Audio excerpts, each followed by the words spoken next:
Hello and welcome to Clash of the Dice. I'm James. I'm Joshua. And this is episode 3 of our Warhammer Age of Sigmar Path to Glory campaign, in which my warband of Tzeentch demons is trying to thwart the plans for progression from an Exalted Deathbringer of Khorne.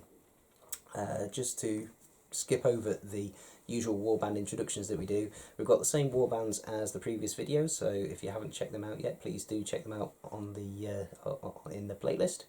And the only additions is I've now got a unit of regular flamers, and I've got Farrell back. If you don't know who Farrell is, back when we played Age of Sigmar Skirmish, my general there was a Bloodstoker called Farrell, so I brought Farrell back into Haruff's warband.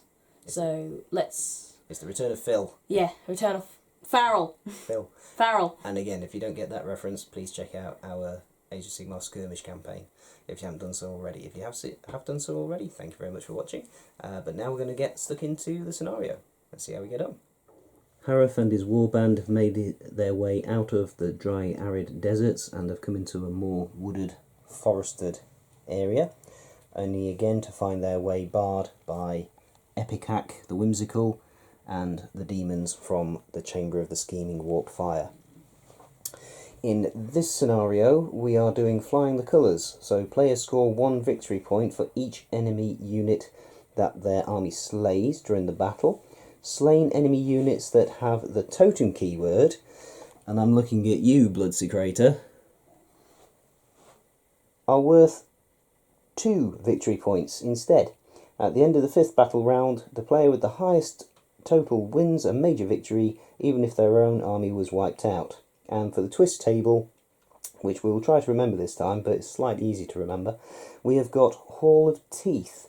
So each time a unit fails a battle shock test, 1 additional model from the unit flees as well. So that's a bit easier to remember than the one that we completely forgot for the entirety of the previous game. And I still have fewer wounds in my army than Joshua does, so I've got the ruse, and for a ruse I've got countercharge. For countercharge, at the end of any of Joshua's charge phases, I get to make a charge myself if I've got a unit that's more than 3 inches away from one of Joshua's. And to remind myself that I have this ruse, I've got one of my Fire Slayers from Warhammer Underworlds on my table to remind me that I can do that, because he looks like he's a charging model. So that's just to remind me that I can use the ruse, because I completely forgot my ruse from the last game as well. But there we go, a few little reminders. For setup, we have got this odd one where Joshua gets like a column down to the middle of the table and more than 12 inches away from each edge, and he's chosen that for his deployment zone, whereas I have got a 18-inch spread along this edge, and Joshua placed models first and finished setting up first, so he gets to decide whether he's going first or second in the first turn. Are you going first or second? I'm gonna go second. Yeah. You're going to go second. See if I can make you waste a turn or move you forward. When I set up, I wanted to make sure that if Joshua went first, I wasn't in danger of a first turn charge from the angry mob. So I set up far enough back that he wouldn't be able to charge me on the first turn if he decided to go first. But in doing that, all of my spellcasters were out of range, so there's going to be no spellcasting this turn. Although for the sake of it, I think I will get the Pink Horrors to cast Mystic Shield on the Flamers. They're going to be doing that slightly out of sequence. They were within range to do it anyway before they moved, but I have now moved everything forward. The Flamers moved, the Exalted Flamer moved, the Pink Horrors have moved, the Herald on a Disc has flown over from behind these trees, the Magister has moved forward, and Epicac has moved forward as well. So, like I say, we'll do the quick casting roll, which is out of sequence, but I would have done it before the move anyway.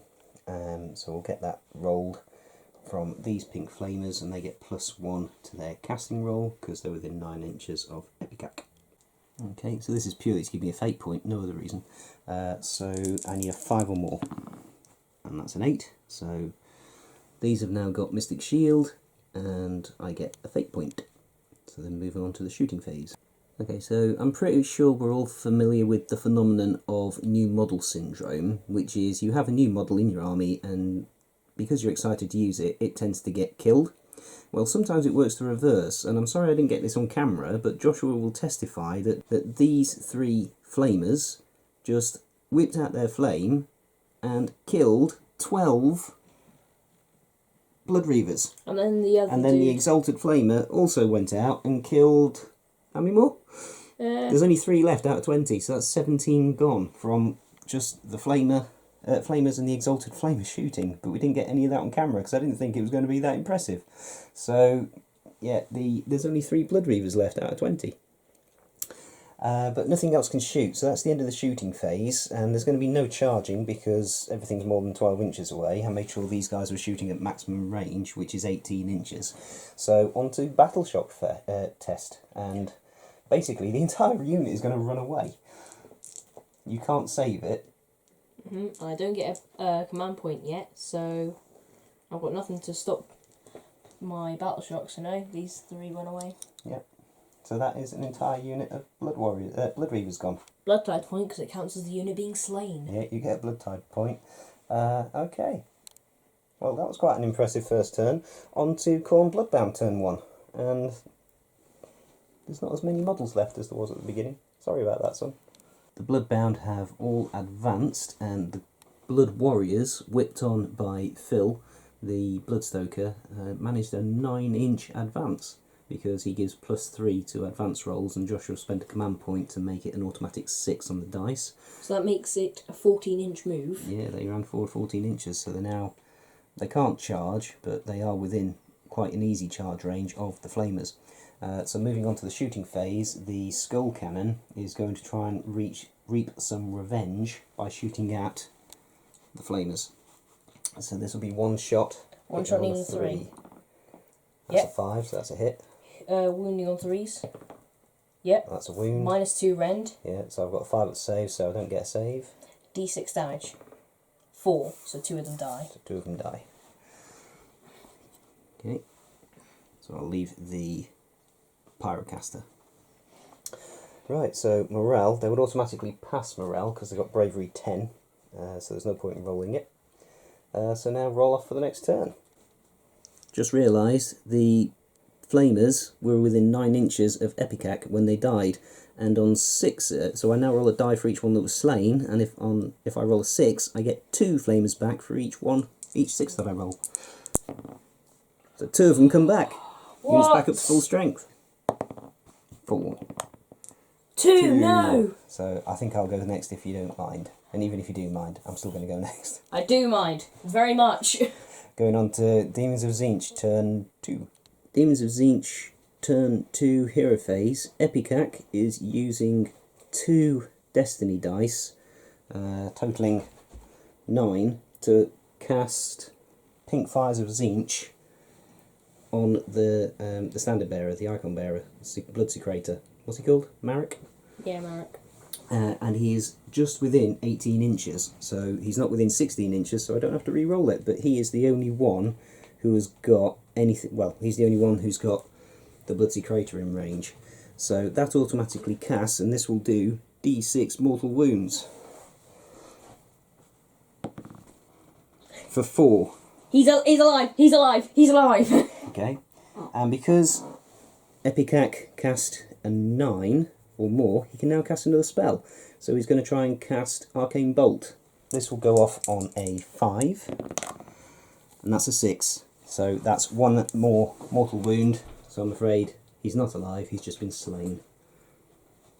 And that's 2 points, because he's an icon bearer, totem bearer.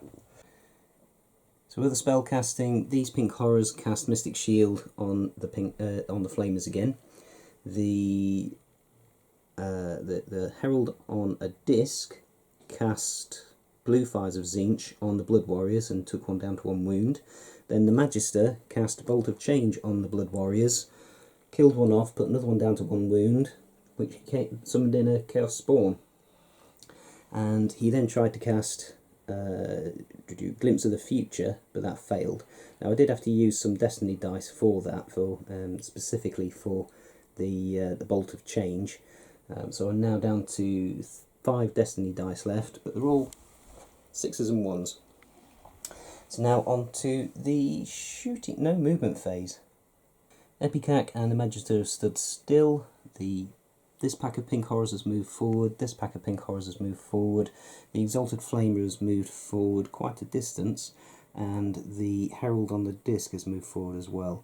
And both of these are now just in range to be shooting at the Skull Cannon. So moving on to the shooting phase. I'm going to start things off with this pack of pink horrors shooting at the Blood Warriors. So this will be 10 attacks, hitting on 4s, winning on 4s, but re-rolling 1s to wound, because within 3 inches, not 6 inches, 3 inches of Epicac. And that was statistically average, 5 hit. Wounding on 4s, re-rolling 1s, and there's 2 1s. That is 4 wound, no rend, 1 damage pop. 4s. 3 fail. So that one and 1 wound dies, and then another one dies as well.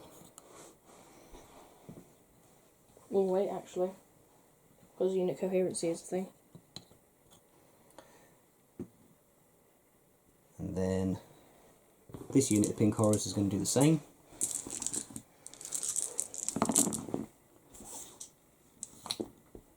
So only 4 hit that time, and only 2 wound. So 2 more 4-ups. 2 fails and 1 more dies. Then we'll shoot Epicac. He's going to shoot at them as well. So that's 2 dice, 4s and 4s. That's 2 hit, 2 wound, 2 more 4-up saves on your Chaos Champion. 1 fail, so he's down 1 wound left. The Magister will try and shoot him with his staff, so that's 1 attack, 4s and 3s, and that's a miss. I'm going to hope that this Chaos Spawn can charge in and finish off the remaining Blood Warrior in melee. So the Flamers are going to try and flame Fatfill. So that will be 10 attacks, hit on 4s, winning on 3s. So that is 1, 2, that's 6 hits, winning on 3s, re-rolling 1s. That is 5 wounds on Phil. So he's got 4-up save. Yep. So 1, 2, 3, 4 fail. So this will do 4d3 damage. Yeah, Phil falls. The Exalted Flamer is going to shoot at the Skull Cannon. So 6 attacks, 4s and 3s. So that is 4 hit. We're outside the ball for re-rolling 1s now though. So that is 2 wounds, no rend. So 2 4-up saves. Yep. Failed both, d3 damage. For 4 wounds. Dice, that takes me down to 3 left. And now the Herald on the disc is going to shoot at the Skull Cannon as well. It's got 3 wounds left, so 2 attacks in on 4s, and both miss. That is the end of the shooting phase, and at the end of the shooting phase, anything that was hit with Capricious Warp Flame has got a chance to heal a wound on a roll of a 1, but on a 4 or more, it suffers an extra d3. So it's going to suffer an extra d3. For 1 more, so it's got 2 wounds left on the cannon. Right, charge phase. The only thing that's going to charge is the spawn. Ooh, did a bit of deforestation on the scenery. And that's a 6, so he'll definitely hit in. I think we need like a 4.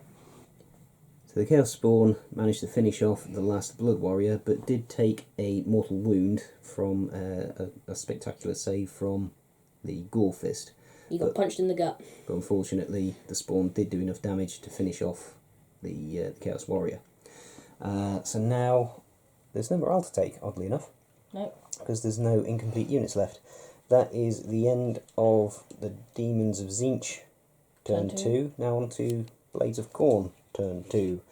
They've only got 3 models left, but they have 4 Blood Tithe points.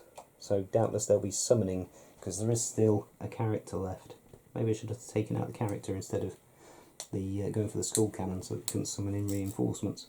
But anyway, Blades of Khorne, turn 2. The Khorgorath and Haruff have moved forwards towards the Chaos Spawn. The skull cannon has gone into reverse. Beep, beep, beep, caution, this skull cannon is reversing, to get a bit further away from the nasty things that were shooting at it, so it can now shoot at them. It's still within range to shoot at these, but out of range of these. And then 10 bloodletters have materialised over near to Haruff. So, shooting phase. Okay, we're going to start with the Khorgorath. Yep. This is 3 attacks needing 3s.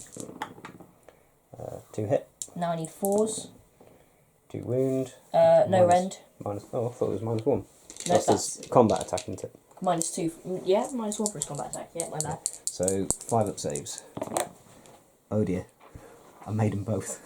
Skull cannon. What's it shooting at? It's going to shoot at the flamer, because I'm not very pleased with the flamers right now. Okay.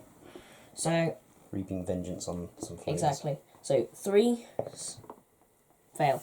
Oh, what's this? Okay, so on to the charge phase. Okay, we'll start by charging Haruff. Yeah, he just needs a 3. No, I think you need a 4 maybe. Yeah. 7 would definitely get him in. Yep. And the Khorgorath just doesn't need to... Well, ideally he needs a 3 or more. Yeah. Yeah, he's he's definitely in. 8, Khorne's number. Mm-hmm. And then the interesting one is going to be the bloodletters, because you position them like that so that you can hopefully get them in on So yeah, the flamers. we need about 10, 11, 12. 6. But Command point. 8. It's an 8. That's not going to do it. You could get them in... Nah, you might be able to you get... need 9. Oh yeah, because they were more than 9 inches away from Yeah. the spawn. Okay, so on to combat phase. I have not forgotten about my countercharge. I'm just not going to use it. So Haruff was really worked up and absolutely brutalised that Chaos Spawn and turned him into a kebab. Which means the poor Khorgorath has got nothing to fight with, nothing left to fight. There's no battle shock to take. Hulk can't do smash. Hulk can't do smash. And so, yeah, we're now going to roll off for the next turn. Turn 2, next turn roll off. No! I break ties. No! Turn 3, Demons of Tzeentch, end of hero phase. So, all of the spellcasters mortal wounded the Khorgorath to death, and the Magister finished him off, which turned him into a spawn. Also, we've got Mystic Shield on the Flamers again, and we've used up loads of Destiny dice in doing that, but the Magister managed to get off glimpse of the future as well, so we've got another Destiny dice back. But now they're all 1s, so that's not great, unless I'm going to be taking morale tests or battle shock tests. So going on to the movement phase. The Exalted Flamer has moved round towards the enemy general. The Herald on the disc has shot forward towards the skull cannon, and that's all the movement. So at the end of the movement phase, 10 little blue Grumkigits spawned in near the skull cannon as well. So now moving on to the shooting phase. The story so far in the shooting phase, the blue horrors shot at the skull cannon, did nothing. The Herald on the disc shot at the skull cannon, took 1 wound off it, so it's down to 1 wound left. This pack of pink horrors here shot at the enemy general and did nothing. So now we're going to move on to this pack of pink horrors shooting at him and see if they can do anything to him instead. Do better, they took 2 wounds off him. Epicak is going to shoot at him now, some Warlord on Warlord action. So 2 shots in on 4s, 1 hit, wounding on 4s, 1 wound, 4 up save. No! So another wound off, puts him down to 2. The Magister's going to see if he can finish him off, because he'll do D3 damage with his ranged attack. So 1 attack, hitting on 4s. That hits, wounds on the 3. That doesn't wound. The Exalted Flamer will then try to finish him off. So that'll be 6 attacks, Hitting on 4s, that's 1. Wounding on a 3, that's a wound. 7 on 4. Need to save this. Need to save this. That was No. a 3 for D3 damage. So on a 1 or 2, he lives. 1 or 2, 1 or 2, 1 or 2. Yes! 2. He's got 1 wound left. There was a slight change of plan. I was originally going to flame the bloodletters and then charge the general with the spawn.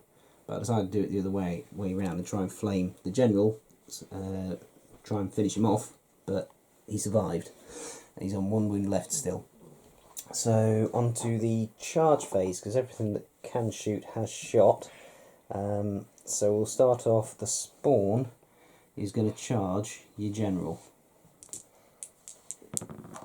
And he's definitely in. Definitely in. He's... Blue horrors are going to try and charge the skull cannon. They're in. They are in. And then the herald on the disc is also going to try and charge the skull cannon. Oh! And that's a 7. That will be in. Start things off over here on the skull cannon. The herald swiped it with his staff of change and killed it. So now over to your general on the spawn. Okay, so I need 7 dice. Okay, 7 dice. Hitting on 3s. That's... Everything. Oh no, 1 miss. 1 miss. Wounding on 3s. That's 2 6s. 2 6s. So that is 2d3 mortal wounds. In addition to anything else. Yeah, so this is the... Oh wait, so that's 3 misses. So that's already 6 damage if you fail some of the hits. So mortal wounds is 3 mortal wounds. And those are -1 rend. -1 rend. -2 actually, because it's increased by my relic. Okay, so, yeah. so that's yeah, that's wounds straight away then. That's 9 damage. So yeah, that's a dead spawn. So moving on to turn 3 for the Blades of Khorne. We're currently 7 points to the Demons of Tzeentch, 2 points to the Blades of Khorne. So it ain't over yet, but there's only 2 units there. However, Joshua does have 4 blood tithe points. With all the blood soaking into the ground from the 2 spawn that have been skewered to death by Haruff, a Herald of Khorne has materialised, oozing up out of the blood spilled on the ground. The bloodletters have moved forwards and Haruff has moved towards the Exalted Flamer. So now onto the charge phase. So we're going to start by charging with Haruff. So this is needing... That's an easy in. Yeah, I need a 3. That's a 12. 12. He's really angry. The general has managed to charge all the way around and come out the other side of the Exalted Flamer. The Bloodmaster failed his charge, but the Bloodletters managed to charge in on the Flamers. So we'll now do some pile-in and attacking. Who are you starting with? I'm starting with Haruff. Another kebab was made. Haruff skewered the Exalted Flamer and inflicted a total of 8 wounds, 8 damage on him. So now I get to choose a unit to pile in and attack with. I think the Flamers will pile in and attack the Bloodletters. See if we can take some of them out before they all get squished. Flamers piled in and took out 1 Bloodletter. The Bloodletters were piled in, but unfortunately only 5 of them can get close enough to attack.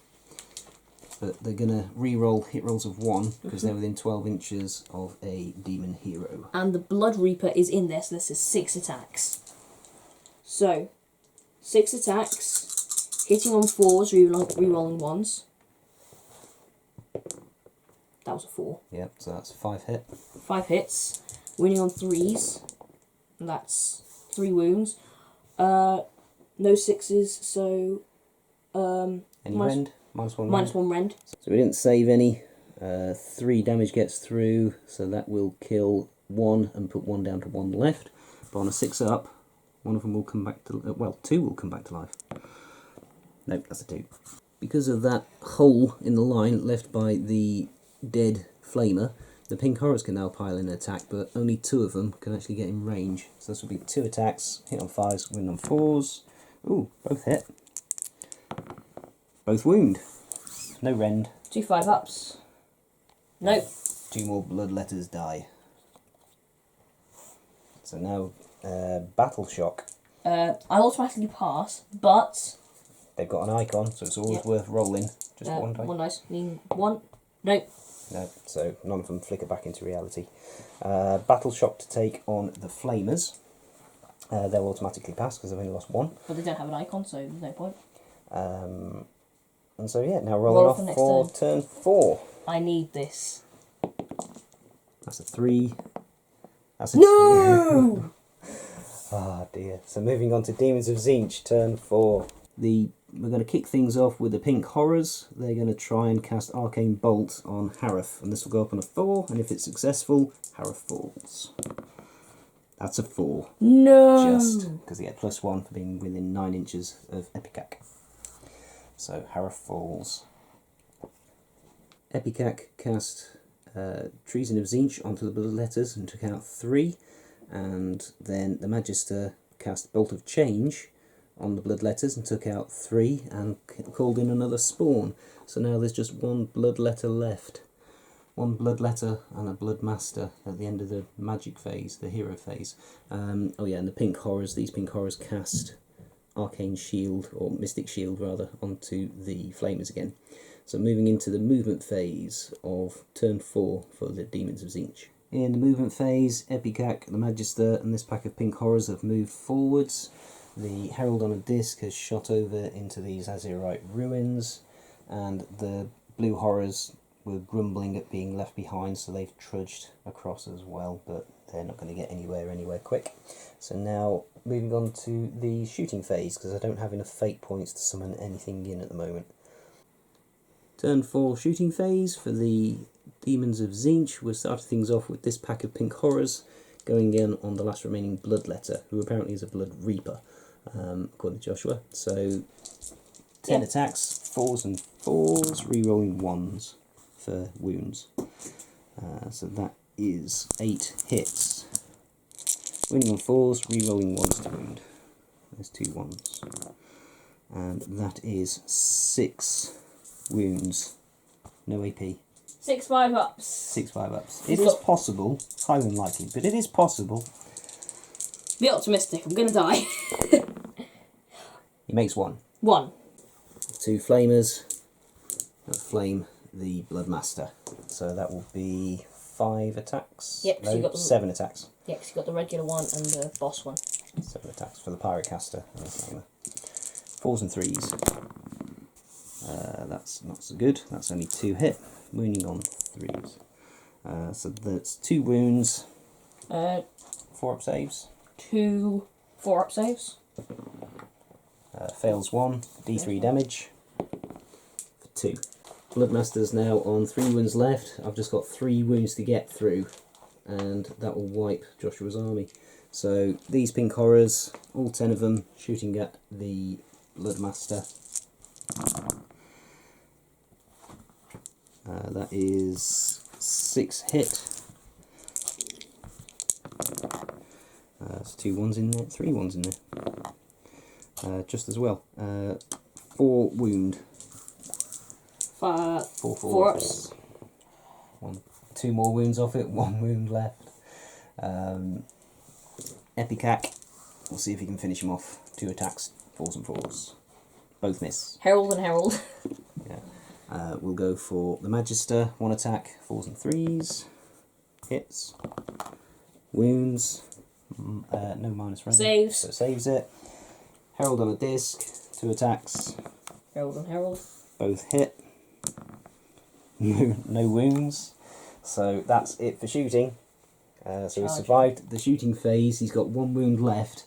We'll do some charging. Pink Horrors have charged in, and the spawn has charged in.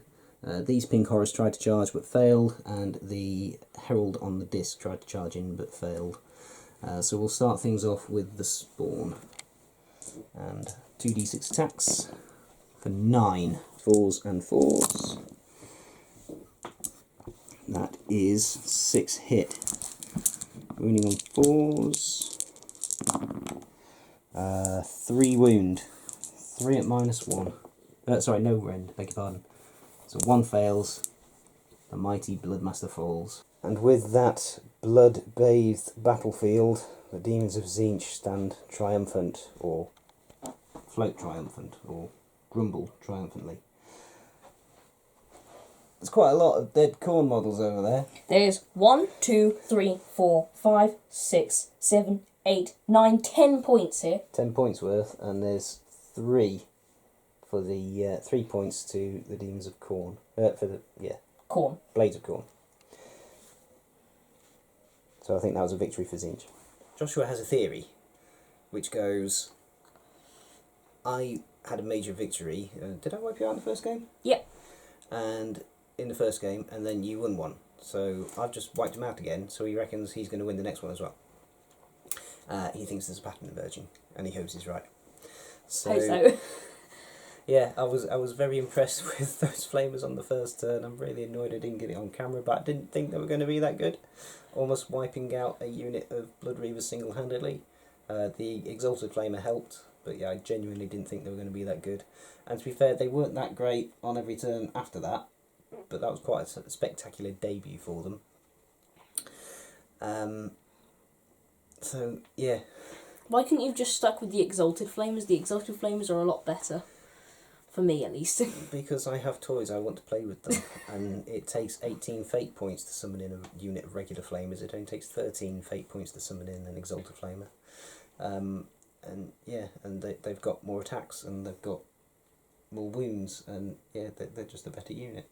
And they can regenerate. Anyway, moving on from that, I now have a new name for the spear that Haruff has. It's called the Spawn Skewer. So, yeah, that's good. It's all adding to the narrative of your character. He's now got the Spawn Skewer. That is his impaling spear. Yeah. Because twice I skewered Spawn. You skewed 2 Spawn and an Exalted Flamer. Yeah. Yeah, so when he gets into attack, he's a boss. Yeah. He really is tough if he can actually fight.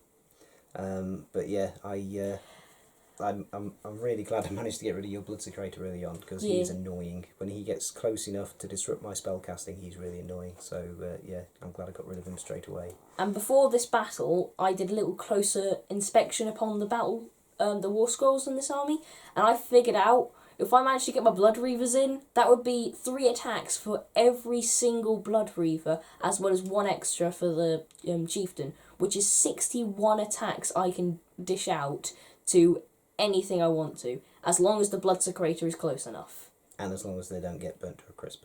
As long as they don't get burnt to a crisp, which really frustrated me because I really wanted to use those 61 attacks. Yeah.